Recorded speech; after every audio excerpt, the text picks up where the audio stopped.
नमस्कार दोस्तों, एक बार फिर से आपका स्वागत है मेरे YouTube चैनल एनालिटिक्स पाठशाला में। और आज के टॉपिक में हम जानेंगे कि एसक्यूएल कॉन्स्टेंट्स क्या होते हैं, इनकी वैल्यू क्या होती है किसी भी डेटाबेस में, और हम इनको कैसे यूज़ कर सकते हैं। अब तक आपने मेरी पुरानी वीडियोस में देखा होगा कि हम डेटाबेस कैसे बनाते हैं, टेबल्स कैसे बनाते हैं, उसमें वैल्यू इंसर्ट कैसे करवाते हैं, डिलीट कैसे करवाते हैं, अपडेट कैसे करवाते हैं। लेकिन आज की वीडियो में हम जानेंगे एसक्यूएल कॉन्स्टेंट्स। सो देखिए, ये बहुत एक इम्पॉर्टेंट टॉपिक है अगर आप किसी भी डेटाबेस पे काम करना चाहते हैं तो। बेसिकली एसक्यूएल कॉन्स्टेंट्स क्या होते हैं कि लेट्स सपोज जैसे आपने अभी पिछले वीडियोस में आपने देखा होगा कि जब हम कोई टेबल बनाते हैं, राइट, और टेबल के अंदर फिर हम कॉलम्स बनाते हैं और फिर कॉलम से हम वैल्यू डालते हैं, ठीक है। लेकिन लेट्स सपोज कि आपको उस पर कुछ अपने रूल्स बनाने हों, ठीक है, कि इस कॉलम में सिर्फ यही वैल्यू एंटर हो, दूसरी कोई वैल्यू एंटर ना हो, डुप्लीकेट वैल्यू ना जाए, नल वैल्यू ना जाए।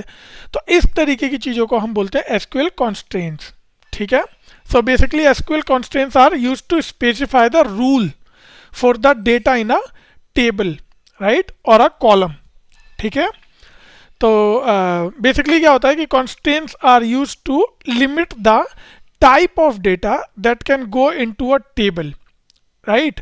सो किस तरीके का डेटा आपकी टेबल में जा रहा है और किस तरीके का टेबल आपके डेटा आपके टेबल में जाना चाहिए, ये आप उसके लिए कुछ स्पेसिफाई रूल्स क्रिएट कर सकते हो, ठीक है। अब वो रूल्स क्या होंगे? This ensure the accuracy and reliability of the data in the table.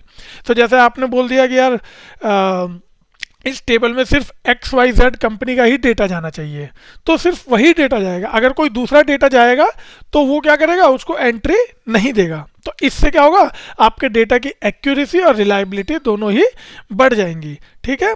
और अगर if there is any violation between the constant and the data action, then the action is aborted. तो मान लो आपने रूल लगा दिया कि XYZ कंपनी का ही data enter होना चाहिए, लेकिन लेट सपोज कुछ और डेटा एंटर हो रहा है, तो वो टास्क कंप्लीट नहीं होगा, ठीक है।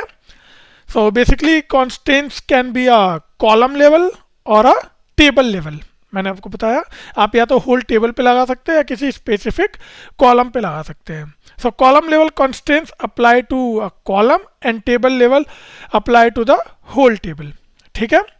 सो अब आपको पता लग चुका है कि एसक्यूएल कॉन्स्टेंट्स क्या होते हैं। बेसिकली ये कुछ नियम होते हैं, कुछ रूल्स होते हैं जो आप अपने टेबल या कॉलम पे लगा सकते हैं ताकि स्पेसिफाइड डेटा ही उस टेबल में एंटर हो सके, ठीक है। जैसे आप एग्जांपल में देखोगे तो कुछ फॉलोइंग कॉन्स्टेंट्स हैं। For example not null constant, ठीक है। सो नॉट नल कॉन्स्टेंट्स क्या करता है, it ensure that a column can not have a null value, ठीक है। जैसे लेट सपोज आपने डाला एम्प्लॉय आईडी नॉट नल, तो उससे क्या होगा कि उस कॉलम में नल वैल्यूज की एंट्री वो नहीं करने देगा, ठीक है। सेकंड क्या है, यूनिक। यूनिक बेसिकली क्या होता है कि डुप्लीकेट एंट्री को रोकने के लिए यूज होता है, ठीक है। So ensure that all value in a column are different distinct, ठीक है। आप उस तरीके से इसको बोल सकते हो, ठीक है। अब ये प्राइमरी की क्या होता है, प्राइमरी की क्या होता है, it is a combination of not null and unique value, ठीक है। Uniquely identify each row in a table, ठीक है। तो आज हम सिर्फ इन तीन कॉन्स्टेंट्स का प्रैक्टिकल करके देखेंगे और आपको बताएंगे कि क्या होता है। बट देखिए, ये प्राइमरी की एक बहुत इंपॉर्टेंट फैक्टर है यहाँ पे, आगे जितने भी आने वाले चैप्टर्स हैं। सो बेसिकली प्राइमरी की क्या होता है, अगर आप कोई भी टेबल डिज़ाइन कर रहे हैं, ठीक है, तो उसमें एक कॉलम जो होता है वो प्राइमरी की होता है, मतलब वो यूनिक होना चाहिए किसी भी। जैसे लेट सपोज आपने कोई एम्प्लॉय का टेबल डिज़ाइन किया, तो जो एम्प्लॉय आईडी होगी वो हमेशा प्राइमरी होगी, वो यूनिक होगी, ठीक है। वो नल भी नहीं हो सकती, मतलब एम्प्लॉय टेबल में एम्प्लॉय की वैल्यू ही नल नहीं हो सकती, राइट। तो उसको हम बोलते हैं प्राइमरी की। ये वर्ड आप लोग ध्यान रखना, ये आगे बहुत कम आएगा, प्राइमरी की। और प्राइमरी की क्या होता है, the combination of not null and unique value, ठीक है। आगे की हम बाद में पढ़ेंगे, फॉरेन की, चेक, डिफॉल्ट, क्रिएट इंडेक्स, ये हम नेक्स्ट वीडियो में देखेंगे। बट अभी हम इन तीन वीडियोस को मैं आपको करके दिखाता हूँ, ठीक है। तो चलिए चलते हैं एसक्यूएल पे और आपको मैं कुछ प्रैक्टिकल करके दिखाता हूँ, ठीक है। आइए, ठीक है दोस्तों। तो अब हम हैं एसक्यूएल पे, ठीक है। और आपको पता ही है कि जब हम किसी भी डेटाबेस पे जाते हैं तो सबसे पहले जो हमें कमांड लिखनी होती है वो हमें डेटाबेस को सेलेक्ट करने की कमांड लिखनी होती है। पिछली वीडियोस में आपने देखा होगा। तो आपको याद है हमने लास्ट वीडियो में एक डेटाबेस बनाया था एनालिटिक्स पाठशाला करके, ठीक है। So let's select that database, use, और डेटाबेस का नाम क्या था, एनालिटिक्स पाठशाला, ठीक है। और अब इस क्वेरी को मैं रन करूँगा। सो क्वेरी रन सक्सेसफुली, ठीक है। अब देखिए यहाँ पे एनालिटिक्स पाठशाला आ गया। इट मीन्स अब हम एनालिटिक्स पाठशाला डेटाबेस में एंटर कर चुके हैं, ठीक है। अब चलिए अब हम एक टेबल बनाते हैं जिसमें हम कॉन्स्ट्रेंट्स यूज़ करेंगे, ठीक है। सो आपको कमांड पता ही है, क्रिएट टेबल। अब टेबल का नाम आप लोग कुछ भी दे सकते हैं, लाइक लेट सपोज हम टेबल का नाम दे देते हैं employee, employee at the rate 2023, ठीक है।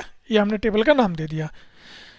अब आपको पता ही है कि जब हम टेबल क्रिएट करते हैं तो उसमें हमें कॉलम भी साथ के साथ स्पेसिफाई करने होते हैं, ठीक है। सो सबसे पहले हमारा क्या होगा, एम्प्लॉय आईडी, ठीक है। अब मैं इसमें एक कॉन्स्टेंट्स डाल देता हूँ, नॉट नल, और मैं इसका डेटा टाइप भी हमें डिफाइन करना होता है। सो लेट सपोज ये होगा हमारा इंटीजर, ठीक है। एम्प्लॉय आईडी हमारा इंटीजर हो गया और हमने कॉन्स्टेंट्स लगा दिया नॉट नल, ठीक है। जैसे लास्ट टाइम मैं आपको फिर भी एक बार गो थ्रू करवा देता हूँ, जैसे हमने ये वीडियो में बनाया था, ठीक है। आप एक बार देख लेना अपने पुराने उसमें। So create table employee ID, हमने डेटा टाइप दे दिया इंट और कॉन्स्टेंट लगा दिया नॉट नल। इसका मतलब अब इस कॉलम में, एम्प्लॉय आईडी वाले कॉलम में नल वैल्यू की एंट्री नहीं हो सकती, ठीक है। सेकंड मान लो हमने दे दिया एम्प्लॉय, एम्प्लॉय नहीं, इसको हम सीधा दे देते हैं यार, ठीक है, एम्प्लॉय नेम, ठीक है। और इसको हमने दे दिया वेरकेर, लेट सपोज 50 दे दिया हमने, ठीक है। और इसको भी हमने कर दिया नॉट नल, ठीक है। थर्ड दे दिया हमने एम्प्लॉय डिपार्टमेंट, ठीक है। इसको भी हमने वेरकेर दे दिया, ठीक है। और लास्ट हमने दे दिया व्हाट आई एम सेइंग, रुकिए मैंने यहाँ पे एक ब्रैकेट गलत लगा दिया है, और लास्ट हम दे देते हैं एम्प्लॉय सैलरी, ठीक है। इसको भी आप वेरकेर दे सकते हो, इंटीजर भी दे सकते हो, वो उसमें कोई इशू नहीं है, या इंटीजर ही दे दो, ज़्यादा टाइम हमारा बचेगा, इंटीजर, ठीक है। एम्प्लॉय सैलरी आपने इंटीजर कर दिया और इसको भी हमने कर दिया नॉट नल, ठीक है। और एम्प्लॉय डिपार्टमेंट को भी हम नॉट नल कर देते हैं, क्लियर है, ठीक है। अब ये स्टेटमेंट आपको क्या बताती है कि हमने एक टेबल बनाया एम्प्लॉय 2023 जिसमें हमने कॉलम लिए employee ID, employee name, department and their salary, और उसमें हमने कॉन्स्टेंट्स लगा दिए नॉट नल। इट मीन्स कि ये आपको नल वैल्यू की एंट्री इसमें नहीं करवाने देगा। ये आपका पहला नियम हो गया, ठीक है। अब आप चाहते हैं कि जो ये एम्प्लॉय आईडी है, ठीक है, इसमें डुप्लीकेट वैल्यूज़ की एंट्री ना हो, मतलब ऐसा ना हो कि एक सेम एम्प्लॉय आईडी है दो अलग अलग लोगों की, ठीक है। तो उसमें हम उसके लिए क्या लगा देंगे, यूनिक, ठीक है। तो अब यहाँ पे दो कॉन्स्टेंट्स लग गए, यूनिक भी लग गया और नॉट नल भी लग गया। अब जिस कॉलम के साथ ये दोनों लग जाएं, यूनिक और नॉट नल, तो वो क्या हो जाता है, हमारा प्राइमरी की हो जाता है किसी भी टेबल में। ठीक है, किसी भी टेबल में वो हमारा प्राइमरी की बन जाता है। तो अब हमारे पास एक टेबल है एम्प्लॉय 2023 जिसमें प्राइमरी की है एम्प्लॉय आईडी जो नल वैल्यू नहीं लेगा और डुप्लीकेट वैल्यू भी नहीं लेगा। ठीक है, फिर एम्प्लॉय नेम है, डिपार्टमेंट है और उसकी सैलरी है जो नल वैल्यू नहीं लेगी। ठीक है, कोई इशू अगर नहीं है तो मैं इसको रन करता हूँ, अगर आपको कोई इशू हो तो आप इस पर कमेंट कर सकते हैं, कोई इशू नहीं है। सो कमांड कंप्लीटेड सक्सेसफुली। ठीक है, ये टेबल रन हो गई।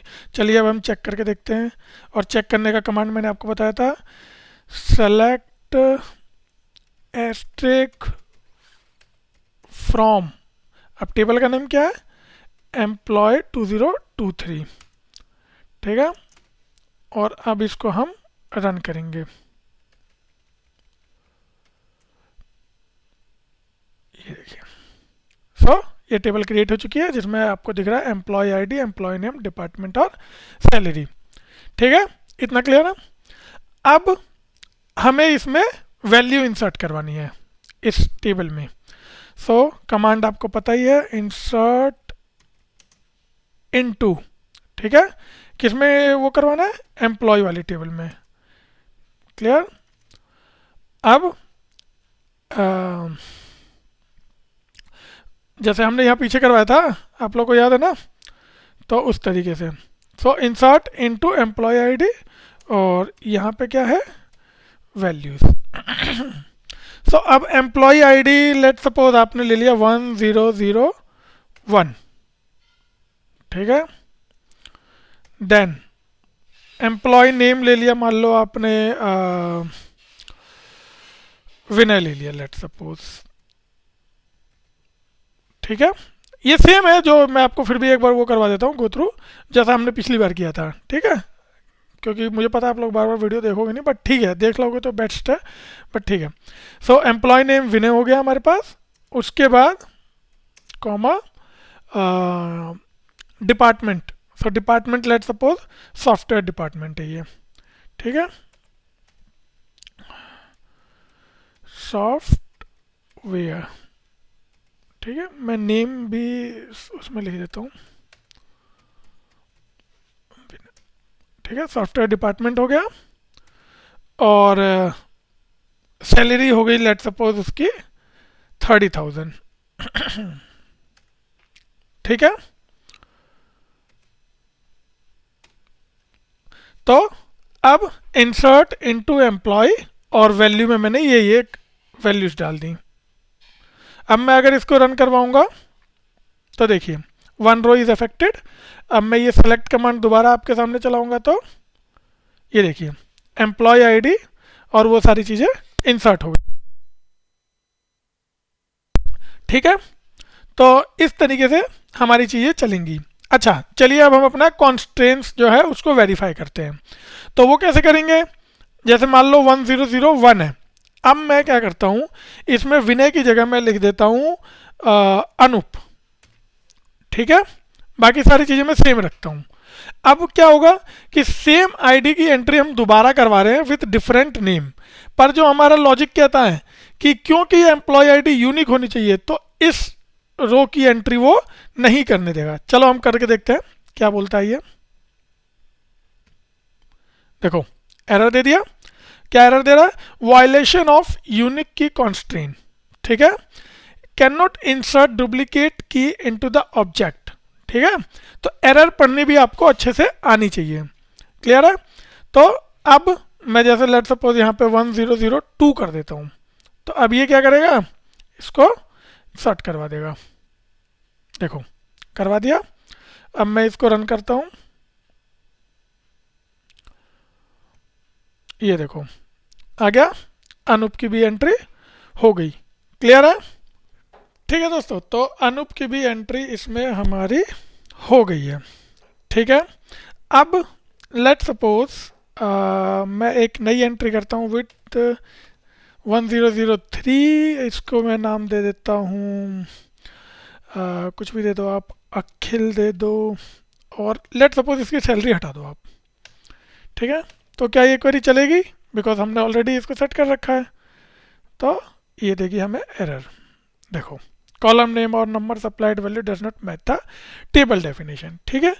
अब लेट सपोज मैंने अखिल की वैल्यू दे दी नल,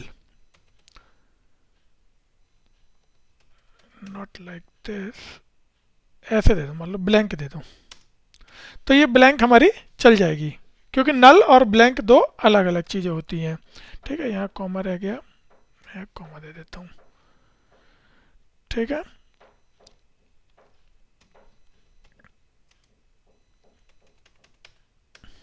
तो अब मैं इसको आपको चला के दिखाता हूँ, तो ब्लैंक हमारा चल जाएगा, देखो चल गया। और यहाँ पे मैं इसको जब रन करूँगा तो ये देखो अखिल की एंट्री आ गई विथ 0, ठीक है। तो इस तरीके से हम लोग कॉन्स्टेंट्स को यूज़ कर सकते हैं और उस पर अपने टेबल पे वैलिडेशंस लगा सकते हैं, ठीक है। तो मैं इस वीडियो को ज़्यादा लंबी नहीं करूँगा, आज की वीडियो में हम इतना ही देखेंगे। अगले वीडियोस में हम बाकी के कंस्ट्रेंट्स को भी डिस्कस करेंगे। सो आप ये वीडियो देखिए, अपने एसक्यूएल सर्वर पे इसको प्रैक्टिस कीजिए, अगर कोई भी इशू आता है तो आप मुझे कमेंट कीजिए, ठीक है दोस्तों। मिलते हैं अगली वीडियो में, subscribe my channel, thank you.